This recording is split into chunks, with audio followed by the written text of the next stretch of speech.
안녕하세요. DJ 현희입니다. 오늘의 사연 시작해 보겠습니다. 안녕하세요. 저는 30대 초반의 이정민이라고 해요. 여러분, 그거 아세요? 인간은 자신이 누구인지를 안다고 믿는 유일한 동물이지만 그건 대부분 착각이라는 거요.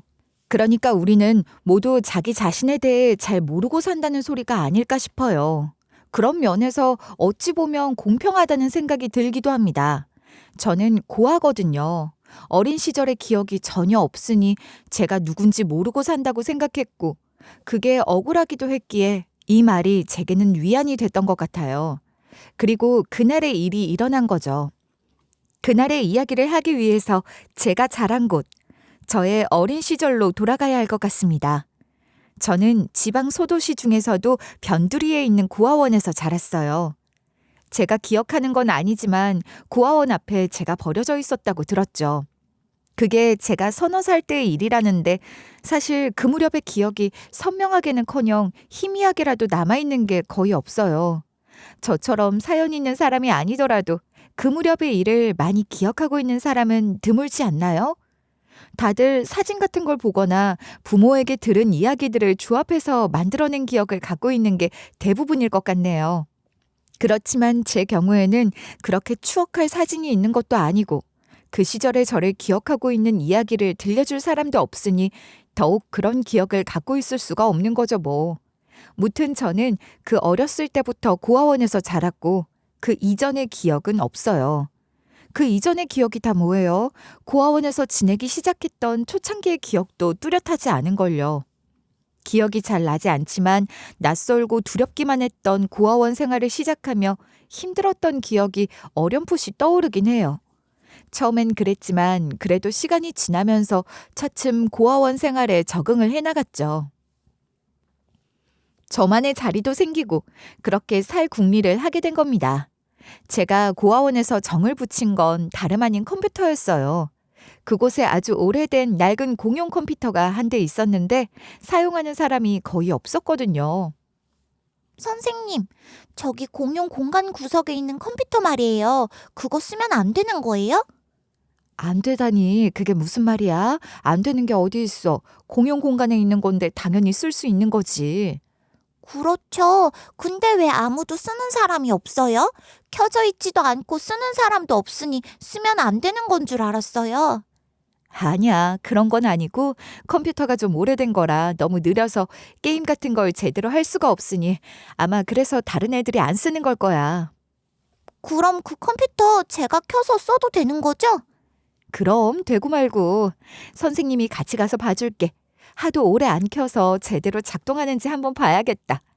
혹시 작동 안 하면 사람 불러서 고쳐줄 테니까 걱정 마. 네, 선생님 감사합니다. 그렇게 아무도 안 만져서 방치되다시피 했던 컴퓨터는 다행히 제대로 켜졌고 작동도 잘 됐어요. 선생님 말씀처럼 많이 느리긴 했지만 그런 건 아무 상관 없었죠. 그 덕분에 아무도 찾지 않았으니 그 낡은 컴퓨터는 저의 독차지가 됐고 그 컴퓨터 앞에만 앉으면 아무도 방해하지 않는 저만의 세상이 열린 것 같았습니다. 컴퓨터로 딱히 뭐 대단한 걸 하는 것도 아니었지만 말이에요. 제가 제일 좋아하는 건 컴퓨터마다 기본으로 깔려있는 페인트 프로그램이었어요. 그걸 열어서 선을 긋고 도형을 그리는 게 그렇게 재밌더라고요. 그 안에 색을 칠하는 것을 스스로 터득하며 이리저리 혼자 놀기에 몰두하곤 했습니다. 그렇게 컴퓨터와 친해지게 된 거예요. 초등학교에 들어가서도 컴퓨터 만질 수 있는 시간과 미술 시간이 제일 좋았어요. 그림 그리는 걸 기본적으로 좋아했는데 도화지보다 모니터에 그리는 걸 더 좋아했던 것 같아요. 제가 좋아하는 걸 둘 다 즐길 수 있으니까 말이에요. 그러니 초등학교 때부터 중학교 때까지 방과 후 교실이나 특별활동 같은 건 죄다 컴퓨터나 그림에 대한 걸 들었죠. 그러다 중학교 2학년 때 그해 처음 발령받아 부임한 처녀 선생님을 담임으로 만났는데 의욕도 넘치고 정도 넘치는 그런 분이셨어요. 아이들 한 명 한 명에게 엄청난 관심과 애정을 쏟아주셨고 제게도 예외 없이 그렇게 해주셨답니다. 아니, 어쩌면 제가 고아원에서 자라는 아이였기 때문에 더 많은 관심과 애정을 주셨던 것 같기도 해요. 네, 참 고마운 좋은 선생님이셨어요. 정민아, 넌 틈만 나면 학교 컴퓨터에 앉아서 뭘 그렇게 열심히 하더라? 뭘 그렇게 하는 거야? 아, 게임 같은 거 하는 거 아니에요, 선생님. 알아. 어차피 학교 컴퓨터에는 깔려있는 게임도 없을 테고 새로운 게임을 깔 수도 없을걸? 모르겠어요. 찾아본 적도 없고 게임을 깔려고 한 적도 없거든요. 그래, 안다고. 설마 네가 학교 컴퓨터로 게임만 하는 것 같아서 야단치려는 건 줄 알았어? 그런 거 아니야. 그냥 진짜 궁금해서 그래. 뭘 그렇게 열심히 하는 건지, 정민이가 무엇에 그렇게 관심이 많은 건지, 그게 궁금해서 말이야. 어찌나 다정하게 물어보시던지 말입니다.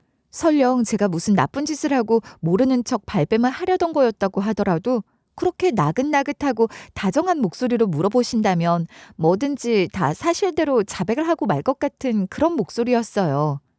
어떤 친구들은 우리가 무슨 유치원생들인 줄 아나 하며 그게 싫다고 하는 애들도 있었지만 어디서건 그런 다정함에 목이 마른 저 같은 아이에겐 그저 좋기만 했습니다.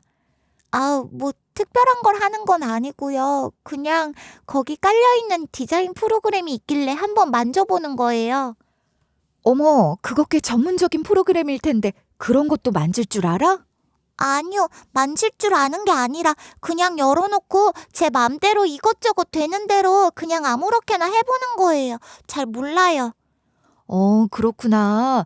그렇게 배우면 정말 네 것이 되겠다. 안 그래? 그렇게 만져보면서 뭘 만드는 거야? 아무리 연습 삼아 하는 거더라도 뭘 만들어 보긴 할 거 아니야. 그래야 재미도 있고, 안 그래? 뭐 그냥 간단한 광고 포스터 같은 걸 흉내내는 거예요. 그냥 그저 그런 거요. 그게 왜 그저 그런 거야. 원래 그림도 다른 유명한 화가들 그림을 모사하는 것으로 공부도 하고 그러는 거잖아. 어디, 선생님도 한번 구경할 수 있어? 그 프로그램 만지는 거 말이야. 거기서 정민이가 그린 것도 보여주면 더 좋고.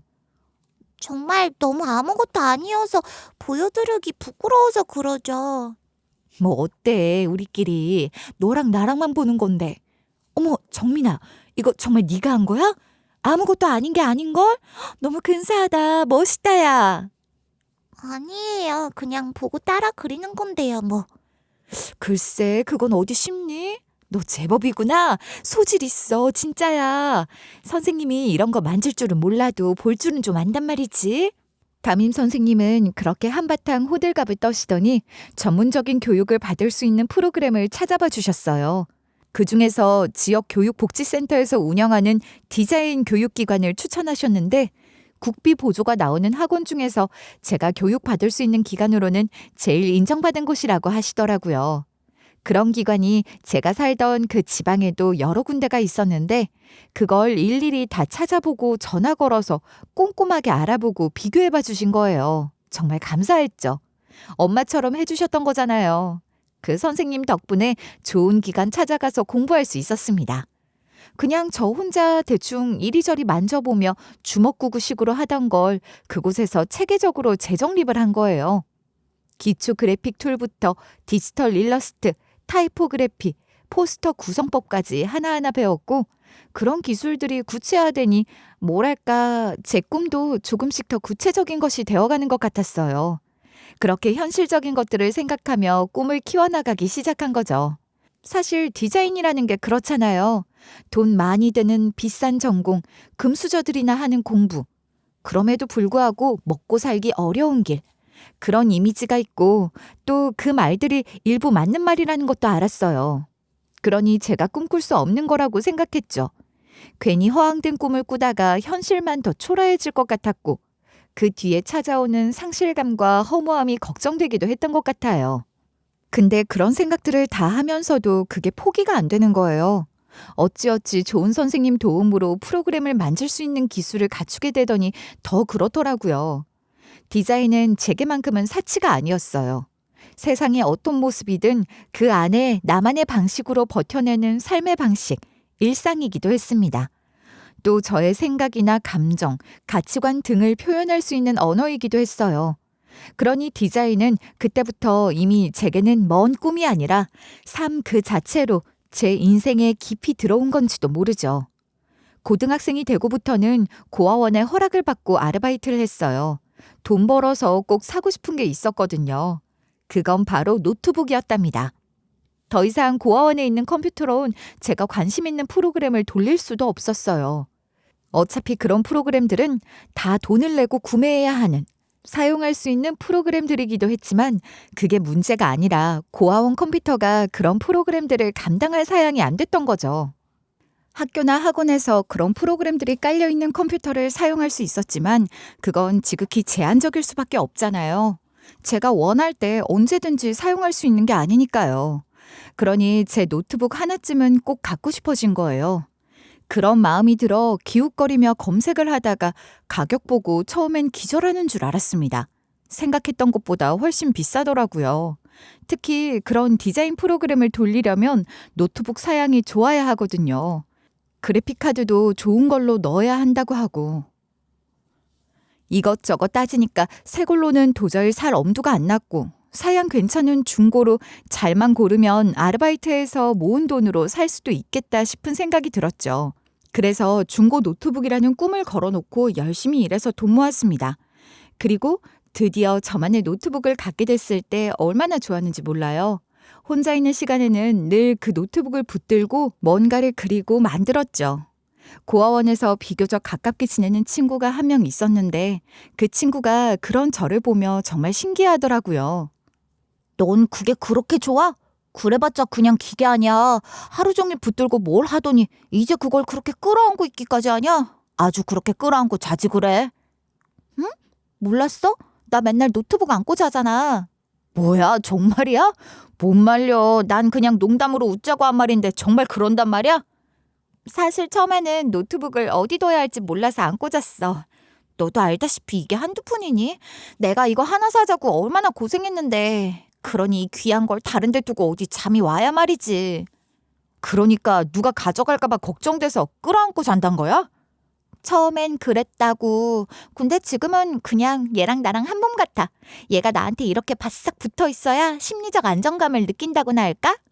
애착 이불, 애착 인형 소리는 들었어도 애착 노트북이 있는 건 너밖에 없을 거다 아마. 하여간 넌 특이해. 친구가 그렇게 말하는 것도 무리가 아니죠 뭐. 저 스스로도 좀 과하다 싶었으니까 말이에요. 그렇지만 뭐 전 좋았어요. 그렇게 노트북을 끼고 살면서 만든 것들이 조금씩 성과를 나타내기 시작하니 더 그랬죠.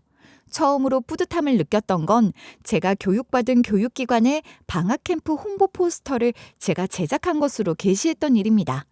센터 홍보 게시판은 물론이고 인터넷 사이트에도 온통 제가 만든 포스터가 달린 거예요. 그게 얼마나 신기하고 좋았는지 몰라요. 센터 홍보 게시판 사진도 여러 장 찍어뒀고 인터넷을 쓸 때마다 홈페이지에 들어가서 게시된 제가 만든 홍보 포스터를 확인하곤 했답니다. 단 한 장의 홍보 포스터였을 뿐이지만 웹 디자이너라는 그 멋진 이름이 저의 타이틀이 되어가고 있다는 생각에 얼마나 설레고 기뻤는데요. 물론 대학 공부도 하고 싶었죠. 고등학교에 입학하고 아르바이트한 돈으로 노트북을 사고 그럴 때만 해도 그렇게 제 힘으로 돈 벌어서 대학 공부도 할 수 있지 않을까 그런 생각을 했었어요. 그렇지만 고3이 되고 입시가 코앞에 닥치니 아무래도 모든 것들이 현실로 다가오더라고요. 진로 상담을 할 때도 그랬습니다. 정민이는 컴퓨터 잘 만지지? 디자인 프로그램을 꽤 만진다고 들었는데 맞지? 대학 진학도 생각하고 있니 그쪽으로? 웹 디자인이나 산업 디자인 같은 걸 대학 가서 배우고 싶다는 생각은 갖고 있어요. 배울 수만 있다면 얼마나 근사할까 싶긴 해요. 예체능이 다 그렇지만 실기 준비가 정말 중요하다는 건 알 거야. 그치? 그쪽이 요즘 뜨는 직업군이기도 하니까 경쟁도 치열할 것 같던데 실기 준비는 어떻게 할 생각이야? 그렇게 물어보시는데 막상 할 말이 없는 거예요. 너무 당연한 걸 물어보신 건데 제가 준비가 전혀 안 되어 있다는 게 그제야 실감이 났던 거죠. 현실적으로는 제겐 너무나 멀고도 먼 이야기였던 겁니다. 선생님 말씀처럼 인기가 많아서 순수 미술보다 실기 준비가 훨씬 까다롭다고도 하던데 제게는 그저 막막한 이야기였어요. 고아원에서 학교 다니며 그 어떤 후원자도 없이 미대 실기 준비를 한다는 건 사실상 불가능한 게 아닌가 싶더라고요. 어찌어찌 운 좋게 입학을 한다 해도 제가 그 비싼 등록금을 벌어가며 학교를 다닐 수 있을까? 그런 물음을 스스로 수없이 던져봤어요. 결론은 힘들다는 거였고 그렇게 대학 진학은 포기했죠. 그렇다고 웹디자이너가 되겠다는 생각을 포기한 건 아닙니다. 대학 졸업장 없이도 얼마든지 취직할 수 있다고 생각했으니까요. 어차피 기술, 능력이 중요한 것 아니겠어요? 대학 졸업장 없어도 제가 가진 실력으로 취직하려고 했어요. 그럴 작정으로 입시 실기 준비 대신 꾸준히 포트폴리오도 모았고 말이에요. 그러니 그걸 갖고 이력서를 수십 군데는 넣었던 것 같아요. 아마 공고 올라오는 것은 다 넣었을 거예요. 제가 살던 지역에는 일자리가 그리 많지 않았고 대부분 서울에 있는 회사들이었는데 그래도 다 지원했어요. 지방보다 서울에서 사는 게 생활비도 훨씬 많이 들고 힘들 거라는 거 알지만 그만큼 큰 무리니 더 큰 경험을 할 수 있을 거란 기대도 있었죠. 그럼 뭐해요. 이력서 넣을 땐 항상 부푼 꿈을 안고 접수를 하지만 연락 오는 곳이 한 군데도 없었거든요.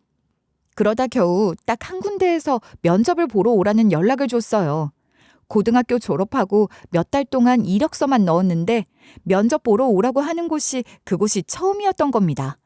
서울에 있는 작은 디자인 회사였어요. 면접 안내를 해주던 직원은 제가 지방에 있다는 걸 알고 면접비 지원이 없다는 말을 얄짤없이 하던데 그렇다고 한들 뭐 제게는 다른 방법이 없었어요. 제일 싼 완행기차를 타고 서울로 갔죠. 면접장 분위기는 자유로웠어요. 큰 회사가 아니다 보니 지원자들을 다 모아서 면접을 보는 건 아니고 한 사람 한 사람 개별 일정을 잡는 것 같더라고요. 저도 저 혼자 면접을 보러 갔고 다른 지원자는 없었어요. 고졸이시고 아직 다른 회사 다닌 경력은 없는 거네요. 취직 준비인 상태인 거고, 그렇죠? 네, 제가 사는 지역에는 디자인 회사가 그리 많지도 않아서 결국은 서울까지 올 생각을 했는데 그래도 만만치가 않더라고요. 그럴 겁니다. 한때 붐이라고 할 정도로 웹디자인이 난리였잖아요.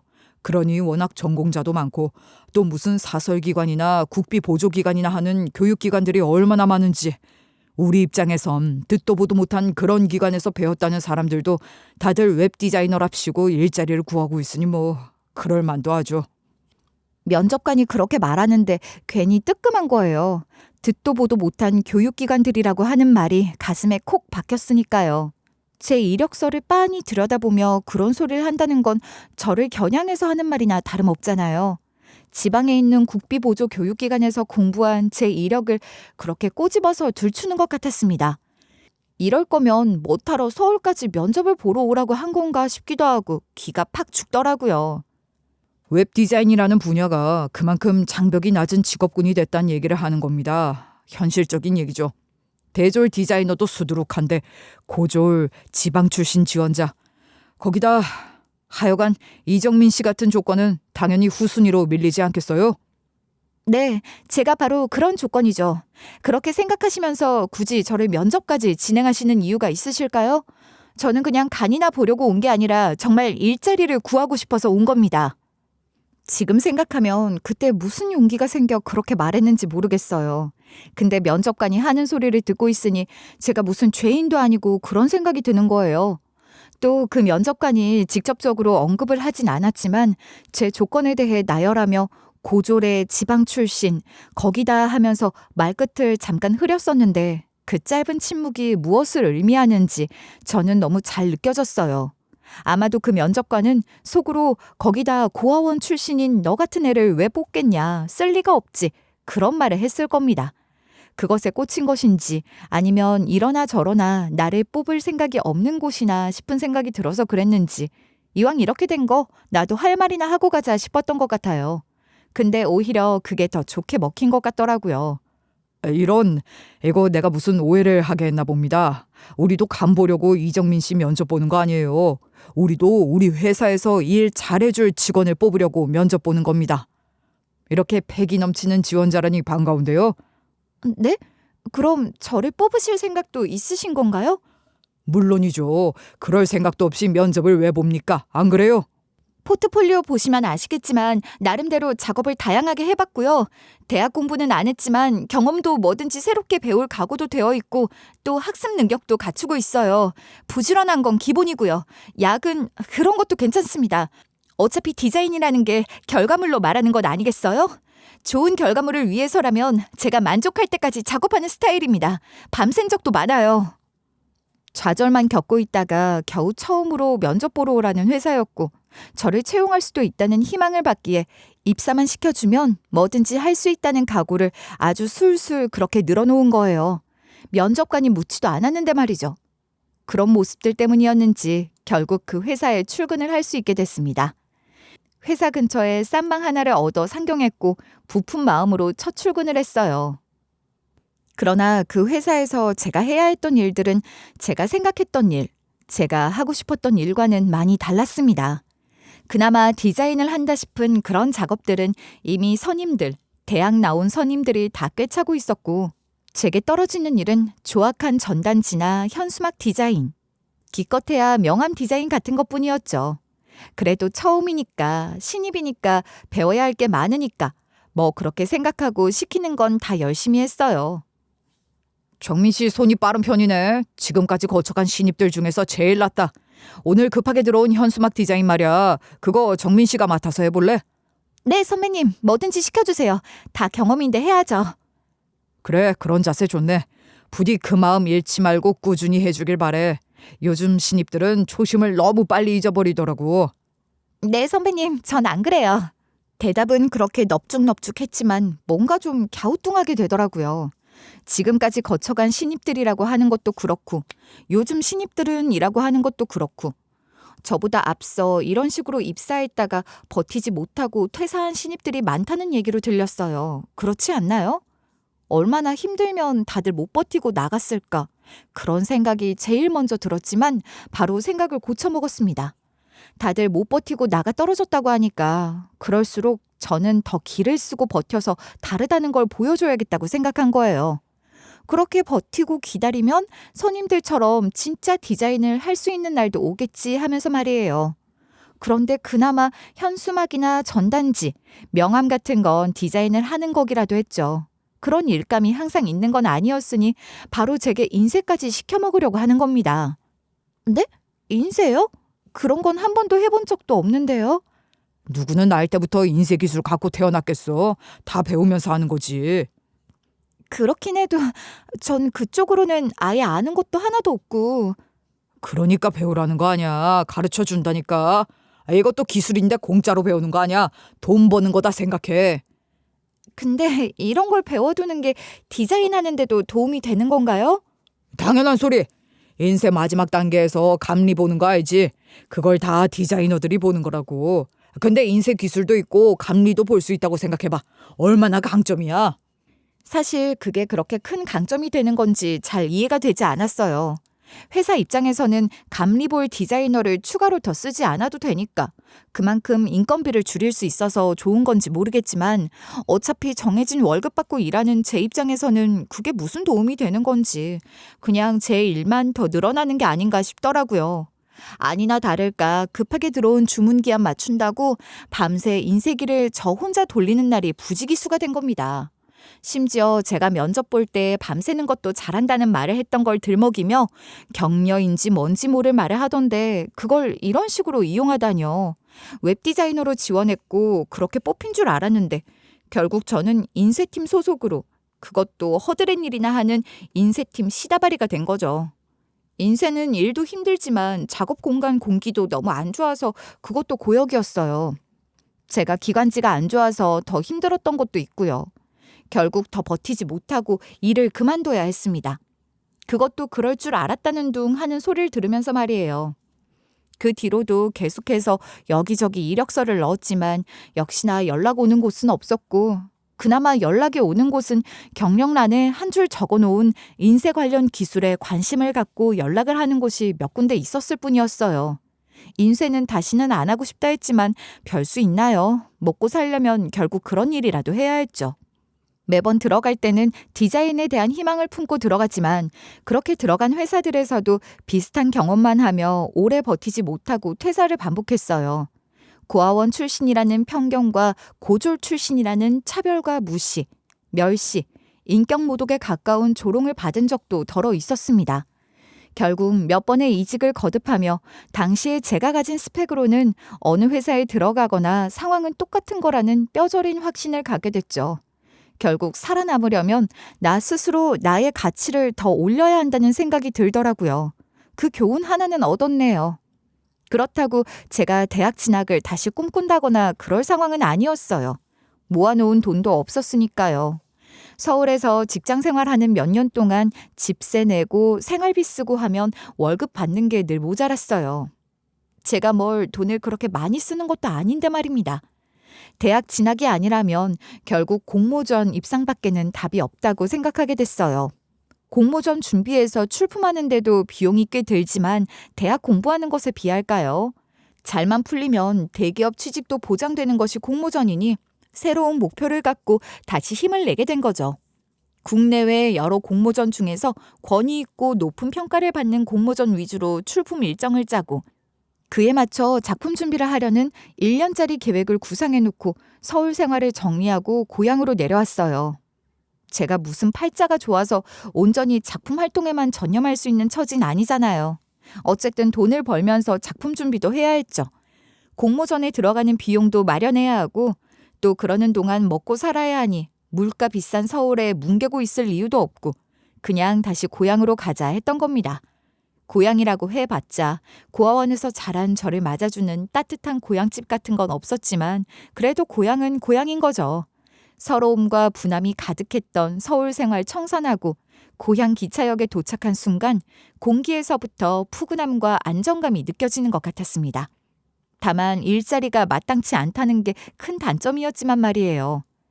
작품 활동을 해야 하니 몸이 너무 힘들거나 시간을 많이 뺏기는 일을 제외하고 나면 사실 제가 할 수 있는 일이 그리 많지 않았어요. 그러나 어느 인쇄소 구인 공고를 보게 된 거예요. 서울도 그렇지만 제 고향 같은 소도시에서 인쇄업은 이미 사양 산업이 된 지 오래거든요.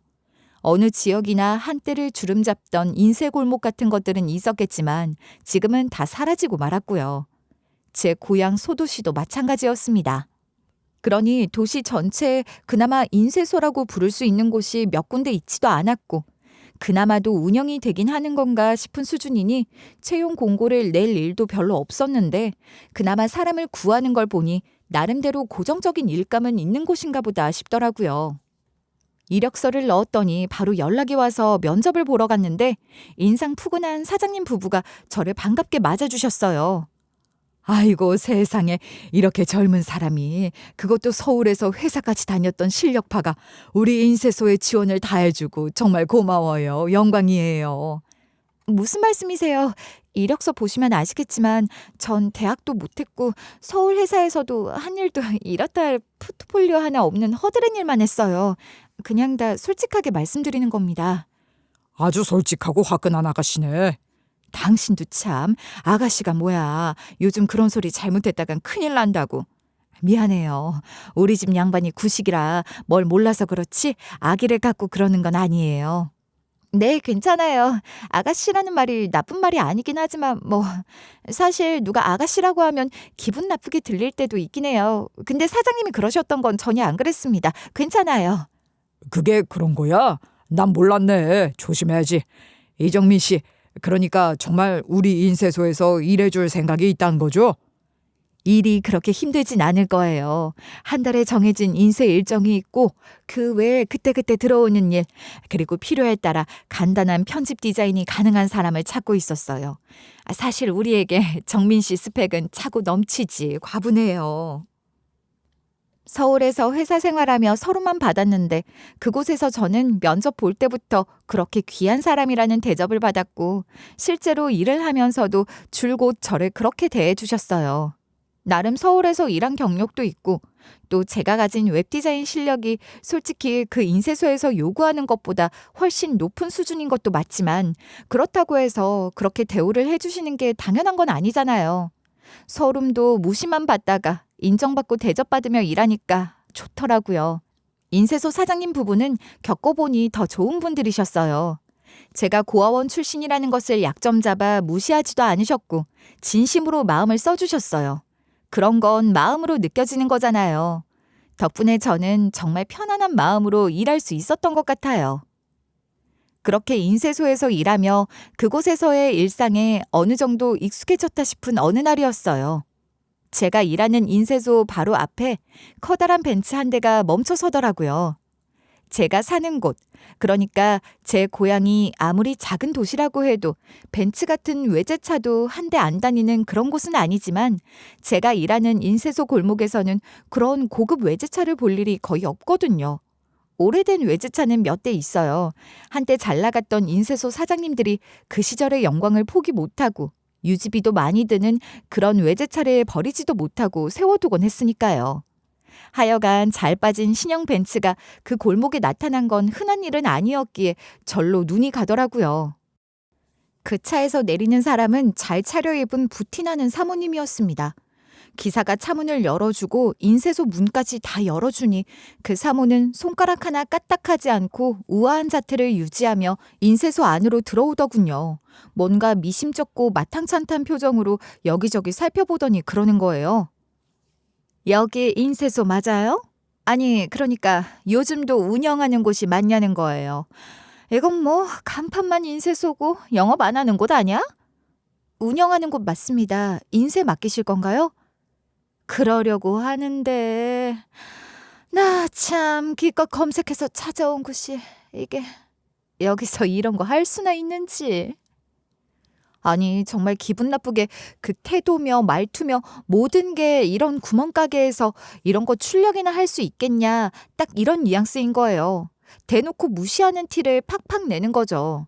자기가 뭐 신형 벤츠 타고 다니는 부자면 뭐 어쩌라고. 자기가 뭔데 남의 영업점을 이렇게 무시하나 싶고 그 인쇄소가 제 가게는 아니지만 제가 애정을 갖고 일하는 제 일터인데 그렇게 무시당하니까 기분 더럽더라고요. 그러니 뭐 저도 말이 곱게 안 나가는 거죠. 당연히 출력 가능하고요. 인쇄 시스템에 대해서 좀 아시나요? 뭘 출력하실 건데요? 시스템이고 뭐고 그렇게 간단하게 말할 게 아니라니까. 뭐 그냥 몇백 장, 아니 이런 데서 몇백 장 뽑는 것도 드물 것 같고 몇십 장 뽑겠다고 이러는 거 아니야. 한 1,000만 원어치 뽑을 건데 그것도 가능해요? 1,000만 원이면 몇 장 뽑아줘요? 기가 막혀서 아주 그냥 무식한 티를 팍팍 내는 겁니다. 1,000만 원이라고 하면 뭐 제가 깜짝 놀라면서 껌뻑할 줄 알았나 본데 더 어이없더라고요. 네, 당연히 가능합니다. 그리고 말씀하시는 걸 보니 인쇄에 대해서 아무것도 모르시는 것 같은데요. 출력하시는 출력물 크기나 디자인, 종이 그런 거에 따라서 가격이 천차만별입니다. 그래요? 그래, 뭐 가능하다고 하니까 있어봐요. 이 기사 그거 좀 줘봐. 그거 뭐야, 뭐 USB? 맞아? 그거랑 차에 전단지 샘플 있지? 그것도 좀 가져와.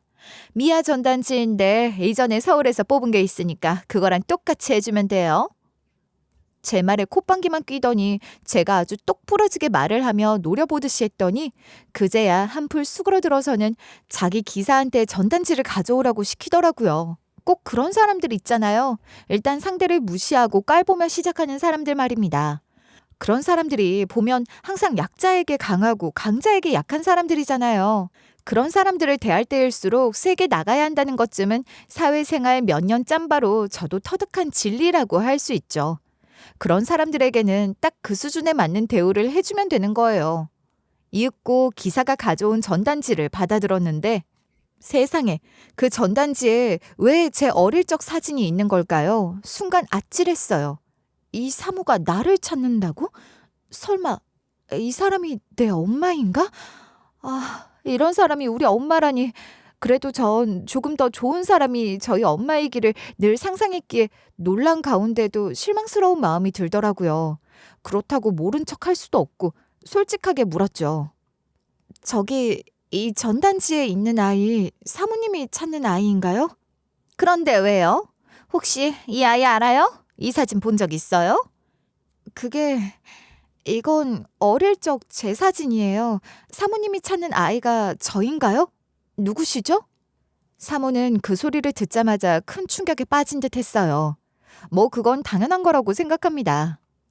그런데 참 이상하죠? 놀라긴 하는데 반가워하는 기색은 전혀 아닌 거예요. 아이를 찾는다며 전단지를 만들고 그걸 1,000만 원씩이나 들여 출력을 해서 뿌릴 작정으로 그렇게 간절히 찾는 아이라면서 어쩜 반가워하는 기색이 없을 수가 있냐고요. 그러니까 그 사모가 제 엄마라면 그 사진이 제 사진이라고 하는 순간 달려들어 끌어안고 눈물이라도 흘리고 그래야 하는 거 아닌가요? 근데 그런 거 전혀 없이 싸늘한 얼굴로 제 눈빛을 피하며 어디론가 연락을 막 하는 것 같더니 그러는 거예요. 저기, 내가 확인을 좀 해야 할 게 있으니까 일단 연락처 하나 줘봐요. 내가 다시 연락할 테니까. 네, 여기 제 연락처예요. 사모는 제가 연락처를 건네자마자 그걸 받아들고는 쌩하니 사라지더군요. 들어올 때와 똑같이 기사의 의전을 받으면서 사라지는 그 사모의 뒷모습을 보는데 마음이 너무 이상했어요. 그래도 일단 연락을 기다리자 했죠. 그러는 동안 일도 손에 안 잡히고 온통 그 생각뿐이었습니다. 당연하잖아요. 그 사모가 그런 태도를 보이는 걸 보면 내 엄마가 아닌 게 아닌가. 그렇다면 누구길래 나를 찾는다는 건가? 내 생모를 대신해서 나를 찾는 건가? 아무리 그래도 아이를 찾겠다고 하는 사람이 그 아이가 나라는데 어떻게 그렇게 아무 반응도 안 보일 수가 있을까? 생각에 생각이 꼬리를 물어 잠도 잘 잘 수가 없었어요. 그렇게 며칠 밤잠을 설쳤는데 며칠이 지나도 연락이 없는 겁니다. 더 이상 가만히 앉아 기다릴 수는 없다는 생각에 전단지에 적힌 번호로 제가 연락을 해봤어요. 그 사모 번호는 아닌 것 같고 비서나 뭐 그런 사람 번호였겠죠. 용건을 말했더니 연락 주겠다고 하고는 역시 며칠이 지나도 연락이 없었습니다. 다시 전화했더니 이젠 받지도 않는 거예요. 그저 기다릴 수밖에 없는 상황이었는데 정말 답답해서 죽을 것 같더라고요. 그러던 어느 날 인쇄소 사장님 부부가 이상한 말씀을 하시는 겁니다. 정민아, 요 며칠 인쇄소 앞에서 수상한 사람들 왔다 갔다 하는 거 못 봤어? 그래 정민아, 이상한 느낌 없었어? 딱 봐도 이 동네 사람들 아니고 외지 사람이 분명한데 자꾸 우리 인쇄소 주변을 알짱거리는 것 같단 말이야. 그런가요? 사실 제가 요즘 정신이 좀 없어요. 그래서 눈치를 못 챘을 수도 있어요. 그래, 너 요즘 이상하다 하긴 했어. 거 봐요. 내가 얘 무슨 걱정거리 있는 애 같다고 했죠? 내가 이래봬도 반무당이라니까. 왜, 무슨 일인데? 아니에요. 그냥 좀. 또 오지랖은 얘기할 만하면 어련히 알아서 할까? 정민아, 신경 쓰지 마. 혹시라도 도움이 필요한 일이라면 망설이지 말고 얘기하고 말이야. 우리가 해줄 수 있는 거라면 해줘야지. 우리 인쇄소 핵심 인력인데. 네, 말씀만으로도 감사합니다. 아닌 게 아니라 며칠 넉나간 사람처럼 다니느라 전혀 모르고 있었지만 사장님 부부가 입을 모아 그런 말씀을 하시니 저도 그 뒤로 유심히 봤거든요. 과연 그런 거예요. 게다가 그 수상한 사람들이 제가 사는 집 근처에도 보이기 시작한 겁니다. 아무래도 그런 사람들이 인쇄소 주변에 나타난 것도 저를 지켜보려는 것 같았고, 그렇다면 답은 단 하나, 그 사모와 연관된 것 같더라고요. 저 혼자 머리를 이리저리 굴리는데 정말 머리가 터질 것 같은 거예요. 그렇다고 제가 어디 상의할 사람이 있는 것도 아니고 무턱대고 경찰서를 찾아간들 별 수 있겠나 싶었어요. 답답한 마음에 인쇄소 사장님 부부에게 모든 사실을 털어놓은 겁니다. 언제든 도울 일이 있으면 얘기하라고도 하셨고 늘 제게 진심으로 대해주시는 분들이니 그 정도 상의는 드릴 수 있다 싶었죠. 뭐야. 너무 이상하잖아. 여보, 그 여자 말이야. 그 벤츠 타고 왔다는 그 여자 너무 수상한 거 아니야? 그러니까 말이야. 이상해도 보통 이상한 게 아니야. 정민아, 너 그 여자에 대해서 아는 거 다 말해봐. 내 제일 친한 친구가 경찰 아니냐. 아무리 경찰이어도 함부로 신원조회 같은 거 막 하는 건 불법 아니에요? 그런 부탁을 드릴 순 없죠. 꼭 그런 게 아니어도 우리 같은 사람이 수소문하는 것보다야 훨씬 빠르고 정보도 많이 알아낼 수 있을 거야. 그러니까 아는 대로 다 말해봐. 그렇게 해서 그 사모에 대해 알아보기 시작했는데 그 사모란 여자가 저희 인쇄소에 왔던 그날 제 고향에 와서는 여기저기 아주 휩쓸고 다닌 걸 알게 된 겁니다. 부동산이나 뭐 그런 곳들 중에서 터줏대감이라 할 만한 사람들이 있는 곳만 골라 돌아다니며 이것저것 캐묻고 다닌 거예요. 그러니까 그 사모가 전단지에 있는 그 아이, 즉 저를 아주 맹렬히 찾아다닌 건 확실한데 정작 그 아이가 저라고 하니 왜 이렇게 조용한 거냔 말이죠. 결국 저도 가만히 앉아서 기다릴 수만은 없다 싶었고 그 사모가 그런 곳에 뿌리고 다닌 명함을 통해 그 사모가 대표로 있다는 회사 정보를 알아내고 바로 찾아갔어요. 물론 몰래 찾아가서 지켜보기로 한 겁니다. 저도 그 사모가 하는 것처럼 똑같이 하기로 한 거예요. 저를 지켜보고 있는 사람들을 따돌리는 걸 인쇄소 사장님 부부가 도와주셨고요.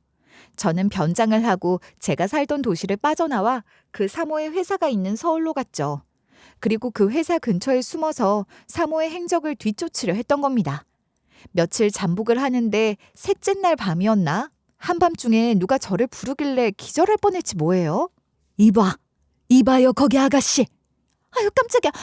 기절할 뻔했잖아요. 아주머니 누구세요? 여기서 뭐 하시는 거예요? 그건 내가 할 소리지. 대체 이 시간에 여기서 뭐해? 응? 전 볼 일이 좀 있어서요. 혹시 이 회사 주인인 여자한테 원한 같은 거라도 있어? 그 여자 감시하려고 여기 잠복 중인 거 아니냐고. 내가 며칠 전부터 지켜봤어. 발뺌할 생각은 마.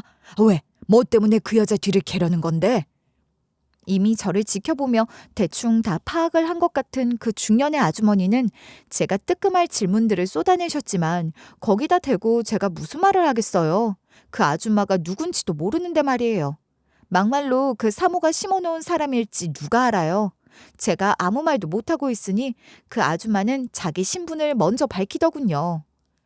아니, 제일 먼저 밝힌 건 그 사모의 과거 정체였어요. 그 아줌마의 말에 의하면 사모는 과거 불법 입양 브로커로 아주 왕성하게 활동했던 사람이라는 겁니다. 내가 어린 나이에 원치 않은 상태로 낳은 아이를 아무도 모르게 입양시킬 결심을 했었거든. 내가 아이를 낳았다는 기록도 남기고 싶지 않았고 쥐도 새도 모르게 애를 보내버리고 싶었으니 그런 불법 브로커를 찾게 된 거야. 그래서 그때 접촉했던 브로커가 이 회사 사모라는 거예요? 맞아. 아마 당시 그 여자의 손을 거쳐서 그런 식으로 불법 입양된 애들 셀 수도 없을 거야. 엄청난 네트워크를 갖고 있는 것 같았거든. 그야말로 큰 손이었지. 역시 그렇게 좋은 일을 할 사람 같아 보이진 않았어요. 그런 일을 했던 사람이었군요. 그래, 아가씨 말이 맞아. 나도 어쩔 수 없어서 그런 선택을 하긴 했었는데 아무리 생각해도 안 되겠더라고. 그래서 마지막에 마음이 바뀌어 아이를 입양 보내지 않겠다고 했어. 근데 그 사모가 길길이 날뛰면서 이미 계약이 다 된 건데 번복하면 어떡하냐고. 안 된다고 절대 불가능하다 하면서 내 아이를 빼앗다시피 데려가 버린 거야. 네? 어떻게 그럴 수가. 아무리 계약이고 뭐고 애엄마가 애를 못 보내겠다고 하는데 애를 뺏어가다뇨. 그건 유괴 아닌가요? 그렇잖아요. 근데 다시 생각하면 그 사모라면 그러고도 남을 사람이다 싶은 겁니다. 제가 그 사모를 잘 아는 것도 아니고 길게 본 것도 아니지만 잠깐 보더라도 알 수 있는 게 있는 법이죠. 하여간 아이를 뺏긴 그 아주머니는 필사적으로 아이를 찾으려고 미친 듯이 돌아다니다가 마침 어느 골목에서 길을 잃고 우는 아이를 발견했다는 거예요. 그 아주머니의 아이는 신생아였고 길 잃고 버려진 아이는 서너 살짜리였지만 그 아이를 데려가선 그랬대요. 이 애를 대신 입양 보내고 자기 아이는 돌려달라고 말이에요. 그걸 그 사모라는 여자가 들어줬겠습니까? 씨알도 안 먹힐 얘기죠. 그 아주머니도 당시에는 정신이 반쯤 나간 상태였으니 그런 생각까지 했던 거겠죠. 결국 자기 아이도 되찾지 못하고 데려간 아이도 그 사모 쪽에서 데려가 버렸다는 거예요. 이후 그 아주머니는 아이를 잃은 절망감에 정신 놓고 다니다가 교통사고를 심하게 당해 오랫동안 병원 신세를 졌대요. 기억도 온전하지 않은 상태로 오랜 세월 누워만 있다가 얼마 전 겨우 건강을 어느 정도 회복했고 잃었던 기억도 조금씩 돌아오기 시작하며 그 사모에게 복수할 계획을 세우고 있다는 겁니다. 복수요? 어떻게요? 그 옛날 불법 입양 브로커 일을 했던 걸로 지금 그 사모를 처벌할 수라도 있나요? 그건 힘들지. 아마 공소시효도 지났을 거야. 또 지금은 그런 일을 하지 않고 있지도 않지만 그렇다고 그 죄들이 모두 사라지는 건 아니지. 일단 그 사모가 저지른 온갖 불법을 폭로하겠다는 협박 편지를 보냈어. 아주 지속적으로 보내고 있지. 협박 편지요? 겨우 그런 걸로 그 사모가 무슨 반응이라도 하던가요? 지가 저지른 짓이 있으니 불안하긴 했을걸. 내가 협박 편지를 보내기 시작하면서부터 그 여자가 뭔가 다른 움직임을 보이고 있으니까 말이야. 그랬던 겁니다. 사모는 협박 편지를 받고 불안함에 휩싸였던 거예요. 그 편지를 보낸 상대가 누군지도 모르고 어디서 무슨 꿍꿍이를 벌이고 있는지 모르니 더 그랬을 겁니다. 원래 보이지 않는 것이 더 공포스러운 거 아니겠어요? 그래서 그 미아 전단지를 만든 거였어요. 그게 무슨 말인가 하면 그런 식으로 전단지를 만들어 뿌리면서 그걸 보고 협박 편지를 보낸 사람이 모습을 드러내 찾아오게 할 작정이었던 거예요. 사모는 협박 편지의 내용을 보고 그걸 보내는 사람이 아이를 뺏긴 그 아주머니였다는 걸 기억해냈고 당시 그 아주머니가 데려왔던 아이, 그 아이 사진을 전단지에 넣어 뿌리면 그걸 보고 그 아주머니가 반응을 보일 거라 생각한 거죠. 다시 말해 그 아주머니가 자기 아이 찾겠다고 데려갔다던 서너 살짜리 그 아이가 바로 저였던 겁니다. 제가 바로 그 아이라고 하니 그 중년 아주머니는 소스라치게 놀라며 제 앞에 눈물을 흘리며 고개 숙여 사죄하기 시작했어요. 정말 미안합니다. 내가 아가씨 인생을 망쳤어요. 내 아이 잃은 상태도 제정신이 아니었다는 게 변명이 안 되겠지만 정말 미안합니다. 나를 용서할 수 없을 거예요. 용서하지 말아요. 진정하세요. 솔직히 그렇게 길 잃고 버려진 나를 아주머니가 그런 식으로 데려가지 않았다면 부모를 찾았을지도 모르죠. 네, 원망하는 마음 생깁니다. 저한테 미안해 하셔야죠. 정말 미안해요. 내가 죽을 죄를 지었어. 어쩌자고 남의 귀한 아이에게 그런 짓을. 그렇지만 우선은 우리가 힘을 합해서 저 사모라는 여자부터 처리해요. 결국 저를 고아원에 버린 건 그 여자잖아요. 입양이 잘 되지 않는 나이였던 저를 결국 그냥 그렇게 유기한 거라고요. 그 사모라는 여자는 당시 그 일이 일어났던 곳이 제 고향이었기에 거기서부터 다시 시작해보려는 생각으로 그곳을 찾아왔던 겁니다. 그때 그 아주머니가 저를 데려갔을 때 어떻게든 저를 입양 보내보려고 사진도 찍고 그렇게 했을 테니 제 사진이 있었던 거죠. 그 사진을 미끼로 잔뜩 뿌려 그 아이 얼굴을 아는 아주머니, 그러니까 사모에게 협박 편지를 보내고 있는 그 아주머니가 스스로 연락을 해오도록 하려고 했던 거예요. 사모는 아주 필사적이었던 것 같아요. 그걸 보면 아주머니 협박 편지가 확실히 효과가 있었던 모양이에요. 그랬던 모양이에요. 근데 아무리 작은 도시라곤 하나 어떻게 그런 우연이 있을 수 있죠? 하필 아가씨가 일하는 인쇄소에 그 전단지를 맡기러 가다니 이건 정말 운명이에요. 인쇄소에 오기 전에 아주 그냥 여기저기 다 들쑤시고 다녔더라고요. 그리고 사실 제가 사는 곳에 인쇄소가 몇 군데 없긴 해요. 그러니 뭐 엄청난 우연이나 운명이라고까지 할 수 없을지도 모르겠지만 그 덕분에 아주머니랑 제가 만나게 됐네요. 그때 그 아이가 이렇게 다 큰 아가씨가 됐네요. 세상에 어쩜. 그렇게 말하는 아주머니의 눈빛 속에서 자기가 낳은 아이도 어딘가에서 이만큼이나 컸겠구나 하는 마음이 읽어졌습니다. 저도 마음이 좋진 않더라고요. 그런 것들을 다 생각하면 정말이지 그 사모가 저지른 일들은 용서할 수가 없는 짓입니다. 불법 입양 브로커 짓을 하며 그 사모가 저지른 불법이 한둘이 아니었겠으나 사실상 공소시효가 끝난 사건들인 거죠. 그러니 과거가 아니라 현재를 갖고 그 사모를 단죄해야 한다고 생각했어요. 생각해보세요. 평생 그런 일을 하며 살았던 사람이 지금 하는 사업인들 제대로 된 사업을 할 리가 있겠어요? 털면 뭐라도 나올 거예요. 맞아요. 아가씨 말이 맞아요. 내가 그동안 그 여자 뒤를 캐면서 손에 넣은 증거들이 좀 있긴 하거든요. 같이 한번 해봐요. 그렇게 합심해서 증거들을 검토하고 새 증거를 모아 그 사모와 사모가 운영하는 사업체를 고발했어요. 이때 인쇄소 사장님의 절친한 경찰의 조언을 많이 받았답니다. 또한 공소시효가 끝났으니 법적 처벌은 어렵더라도 사회적 폭로에는 공소시효가 없잖아요. 그 아주머니와 저는 각종 인터넷 커뮤니티와 SNS 등을 통해 사모의 만행을 폭로했습니다. 사건이 커지니 사모가 그제서야 비서대동하고 인쇄소로 찾아왔더라고요. 그렇게 연락해도 목소리 한번 들을 수가 없더니 일이 이렇게 되고 나서야 찾아오시네요? 아니 이것 봐요 아가씨. 아니 젊은 사람이 왜 그렇게 융통성이 없어? 그런 여자랑 붙어서 무슨 득을 볼 거라고. 그러지 말고 나랑 얘기해요. 합의를 하자고. 뭐라고요? 합의라고요? 기가 막혀서. 내 얘기를 일단 좀 들어봐. 내가 합의금을 얼마로 제시하려는지라도 들어보라니까. 아마 생각이 달라질걸? 정말 어이가 없는 게 그 사모라는 여잔 결국 돈으로 문제를 해결하려고 했고 그 태도에 저는 더욱 분개했어요. 이것 봐요. 그깟 돈 없어도 잘 살아요. 당신 같은 여잔 정말 천벌을 받아야 해. 내가 그 꼴 꼭 보고야 말 거라고요. 알겠어요? 정말 화가 났고 오기가 생겼어요. 되든 안 되든 멈추지 않고 부딪히자는 생각으로 그 아주머니와 저는 최선을 다했고 결국 그 사모의 사업체는 경고, 벌금 등을 무는 정도로 법적 처벌을 받았을 뿐이지만 인터넷에 그 사업체 정보와 사모 실명의 사진까지 다 까발려지면서 앞으로 한국에서 사업하고 살기는 어려울 겁니다. 게다가 그 사모가 하는 사업이 뭔 줄 아세요? 어이없게도 아동복 사업을 하면서 온갖 복지단체 후원으로 홍보를 제대로 하고 있었더라고요. 그런 상태에서 민낯이 다 드러났으니 그에 따른 피해보상 민사소송도 이어졌고 그 합의금에 보상금 물어주려면 타격이 꽤 클 겁니다. 그 사모 재산이 얼마나 많은지 모르겠지만 아주 탈탈 다 털려서 개털되면 좋겠네요.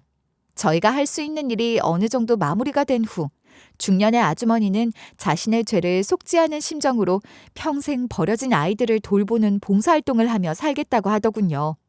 저 역시 관련 단체에 무료로 홍보자료 디자인을 해주는 등 제가 할 수 있는 방법으로 봉사를 하려고 합니다.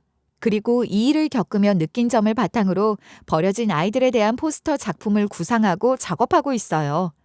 이 작품을 제일 큰 공모전에 출품할 생각이에요.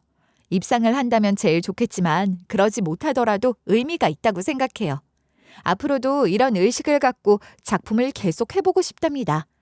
불법 입양 브로커 같은 거야 요즘은 거의 없어졌다고 하지만 여전히 버려지는 아이들이 있고 또 잃어버린 아이를 찾지 못하는 사람들도 많잖아요. 그런 사회적 문제에 관심을 갖고 제가 할 수 있는 일을 찾고 싶어요. 여러분, 제가 겪은 일을 이렇게 여러분께 다 이야기하고 나니 숨이 차면서도 참 엄청난 일이었구나 싶네요.